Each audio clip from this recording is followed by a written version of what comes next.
I am Ivan, a humble man all my life. I came from a small town, the sort where everyone knows everyone and big is for others. But then I met Alina. She was glowing alive and perceived in me something I did not perceive in myself. We were dating for 3 years, and we've been living in our tiny flat together for the past 18 months.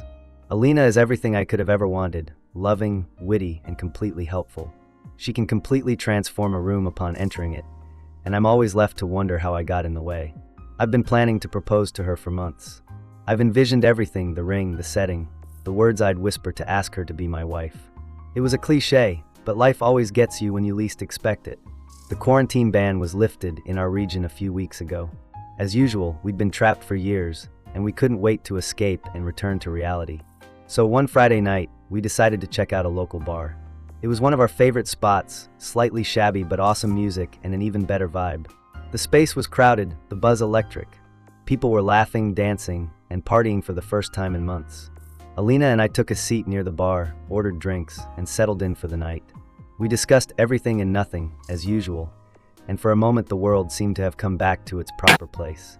As the evening progressed, the crowd grew smaller. By 3, all that remained were the fanatics. Alina and I both felt it was time to go home. We had parked a few blocks away from the bar in a poorly lit, mostly deserted lot. As we approached the car, voices came through. I assumed it was just another group of twilight revelers until I saw them. A man and 2 women. The man was tilted toward him and spoke a screeching language. The women were uncomfortably motionless, walking from foot to foot and peering with a frantic look. They clearly longed to escape, but did not know how. "Ivan," Alina said, her lips tightening. "We can't leave them there." I became anxious. The man was huge, almost 6'4", and a wrestler at his core. Instead, I'm a fine 5'11", weighing a little more than 170 pounds. I exercise and keep myself fit, but I could never compete with him. "Rescue yourself," I said, "and find someone to help." She slowed down, her protective instincts conflicting with her intuition. She nodded, but after a few seconds, she left to make the call. I sucked in a deep breath and approached the team. "Hey," I exclaimed impersonally. "There you are. I've searched and searched for you." I turned my insults toward one of the girls, hoping that the boy would believe me as her boyfriend and pull back. Instead, he gazed back at me with an ominous look on his face. "Who the fuck are you?" he asked, stepping forward towards me. "I am her boyfriend," I replied, my voice steady despite my beating heart. "It is time to go." The woman looked at me in the glare of relief, but the guy did not take it seriously. He knocked me down violently, and I bounced a few steps. "Dude, man," I exclaimed, palming my hands, "get with it, okay? They are not interested." That's when he slammed me. The punch struck me squarely in the jaw, and I could see stars. And before I could stand up, he'd been on me, clenching fists. I tried to counter, but it felt like hitting a brick wall. He was too muscular, too fast, too violent. I don't recall much else except brief glimpses. Alina's voice calling my name, someone screaming for help, the popping sensation in my ribs on the ground. By the time I realized, I was lying on the ground huffing and puffing. The guy was long gone, and a few other people had surrounded me. Someone had called an ambulance, and Alina was lying on her knees beside me, fearful. "You will be okay," she told me, over and over again, as if she was trying to reassure herself as much as I did. On the hospital floor, doctors verified what I had guessed. My 2 ribs had been snapped, one of which had lodged itself in my lung. I had been lucky that it hadn't gotten worse, they said, but I was not. Alina spent the night with me, taking my hand in reassurance that I was doing the right thing. Even then, though, I felt like something had changed. She was more hushed than usual, eyes lost, as if she was nowhere to be found. She needed to let everything sink in, I told myself, for we had both experienced something very traumatic. Yet, as days passed into weeks, she grew distant. She continued to visit me in the hospital, just less frequently, and with a sadder look in her eyes.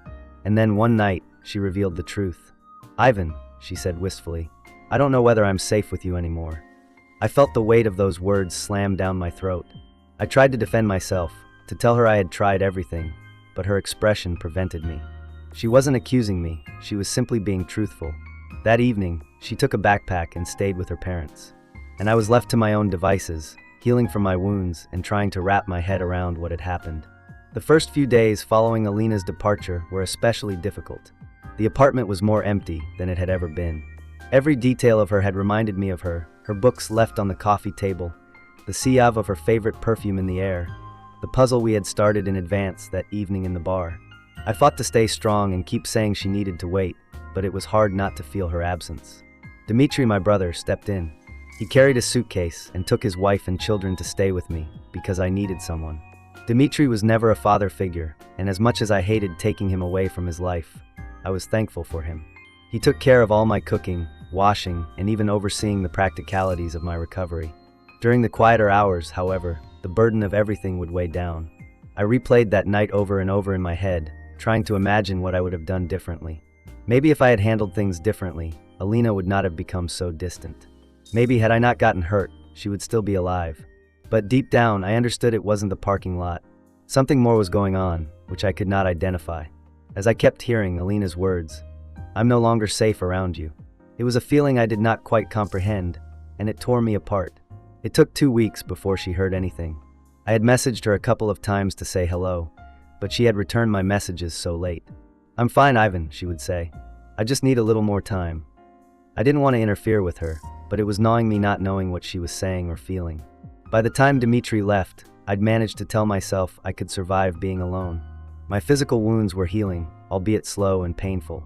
I could navigate the apartment myself and do some basic housekeeping, so I said he should return to his family. He reluctantly agreed but promised to call if I needed anything. The weeks passed in silence thereafter. I did my best to remain active, but the solitude got to me. I loved Alina more than words could ever express, but I also knew I couldn't make her return. It was her decision to make. Then one afternoon, the doorbell sounded. I was in the kitchen preparing something for myself when I heard it. My heart jumped, and for a moment I believed. When I knocked on the door, I saw her, Alina. She looked like she had been through a hurricane. She had bloodshot eyes, straggly hair and circles under her eyes, like she hadn't slept in days. She didn't even respond, just stood there, tears streaming down her cheeks. "Alina," I said, my voice barely audible. She entered, and I closed the door behind her. We sat on the couch, the silence between us suffocating. I felt like holding her, hugging her, and saying that everything was going to be okay, but I wasn't sure. So I stood there, allowing her to speak when she was ready. For what seemed like ages, she fell apart. She broke down with the first dry tears, then violent, hysterical cries that rattled her whole body. Never had I seen her this raw, vulnerable. "I am sorry," she said through tears. "I am so sorry." It was a wave of words from her, and my own feelings threatened to sweep me away. I reached for her hand and clasped it around hers, anchoring us both. "Alina," I reassured her, "tell me what's happening." It took a while before she was calm enough to say anything, but when she did, the truth flowed. "Ivan," she began in a weak voice, "something I never told you. Something I have been trying to get out of my head." She told me about her upbringing, about the father she never mentioned. I'd heard of Alina's mother's divorce and remarriage, but had never asked her for details. She had told me once casually that her biological father wasn't a great man, but I had taken it to be some kind of emotional distance. The reality was far worse. Alina's mother and brother had both been abused by their biological father. He was an aggressive character whose temper could be life-threatening. After helping to save their mother one night, Alina's brother had been hospitalized. That was the end of it, and her mother had finally gotten the courage to walk away from him. But the scars of that journey had stuck with Alina, lurking just beneath the surface. To witness me injure myself in the parking lot that night had caused her to experience something inside, something she could not contain. It brought back feelings she'd struggled to contain for years, and she hadn't known what to do. "I felt as though I was sitting back there," she said, her voice faltering. "Seeing you bruised, knowing I couldn't do anything about it. I felt like a child all over again, my brother being kicked all over again." Her words broke my heart, and I didn't realize she'd been carrying this burden with her so long. I would like to resolve it and alleviate her suffering, but I did not know how to do this with a hug or a sweet word. "Sorry, Alina," I said, my voice racked with emotion. "I had no idea." She shook her head. "It's not your fault," she said. "You were right that night. You were brave, Ivan. I could not handle it. I thought I could do this, but I don't." The room was silent except for Alina's quiet cries. I lay there, taking her hand, trying to make sense of what she'd just said. I could finally see what she'd been struggling with all these years, what trauma she never expressed. It stung that I had inadvertently awakened those thoughts, but more than anything, I hoped she would recover. "Alina," I whispered, "you can fight. You survived something that few people would even imagine, and you are alive. That is strength." Her eyes met mine with a cloud of doubt. "But I was not there when you needed me," she mumbled. "Who the hell does that? What kind of girlfriend am I?" I shook my head. "You were overwhelmed. I said. You were handling something that you had long hidden, something that would have torn anyone's heart. But you came back. That is what matters. We sat there for quite some time, neither of us speaking much. It felt as if the burden of the past was pressing against us both, but now it was here. Nothing more cryptic, nothing more masking. Eventually, I suggested therapy. It would help, I replied. For us, not just for you. We can go together if that makes it more comfortable. She hesitated but finally nodded. I feel I need it, she confessed. I can't keep fleeing from this. It's not fair to you, and it's not fair to me. It was a pivotal point. For the first time since the bar, I glimpsed hope. We still had a long way to go, but at least we were going it together. Over the next few days, we made tiny progress in restoring what we'd lost. Alina returned to the apartment, but we decided to take it slow. It was not an easy journey. There were the tensions, the ways that the pain and fear threatened to take us over again. But we continued to discuss, continued to process, day by day. And it was also important for me to confront my own emotions about what happened. Not only Alina, but many others had been affected that evening. I had my own anxiety and doubts, my own doubts about whether I'd done the right thing. At times, I questioned myself when I wondered if I had been careless or foolish. But whenever the doubts started to surface, I reminded myself why I'd gotten involved that night. Those women should have been safe, as should Alina right now. In my rehabilitation, I began writing about the ordeal. I was immediately in a strange mood, as if I was exchanging a voice with myself. But in time, it came to serve as a means of sorting through my thoughts and feelings, to attempt to discern what had happened and how it had shaped me. Alina began therapy 1 week after her return. She spent the first couple sessions in a state of emotional burnout, sometimes with tears in her eyes. But gradually, I started to see a transformation in her. She started to share more, to reveal parts of her history that she had been afraid to reveal even to herself. One night, after one particularly intense session, she imparted a bit of wisdom that I remember. She said, I always felt like being strong was keeping everything inside. But what's powerful, I believe, is allowing yourself to feel it, even if it hurts. I couldn't have affirmed that. It deepened our connection in ways I hadn't thought possible. Our hardships forced us to be more transparent with one another, to speak more honestly.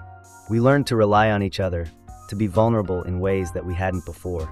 And one night, a few months later, we sat down on the couch and discussed the future. It was a conversation we'd held back on, but now seemed appropriate. Ivan, Alina said, looking back at me with determination and fragility, we have been through a lot, and I am still healing. But I want you to know that I love you, and I want to build a life with you. Her words came like a wave to me, and tears rolled down my face. I'm sorry, Alina, too. And I am with you through it all. We will overcome this together. We reevaluated the prospect I had been mulling over. This time, however, there was no extravagant gesture, no perfect moment. It was about us, about our history, our resolve, and our mutual strength. So it didn't take long for me to formalize. So, on a quiet Sunday morning with the sun breaking through the window, I kneeled in our living room and asked Alina to marry me. She said yes, tears streaming down her eyes, and at that moment it was all worth the agony and struggle. It is still not clear how it will go. Both of us need healing, both individually and collectively. But I can assure you that no matter the problem, we will overcome it together. The night at the bar, in retrospect, seemed an eternity ago. It was a life-changing moment, but it also taught me what was truly important. Love isn't about perfection or immaturity. It's a matter of support in the face of hardship. And for Alina and I, that's the love we're creating, one brick at a time.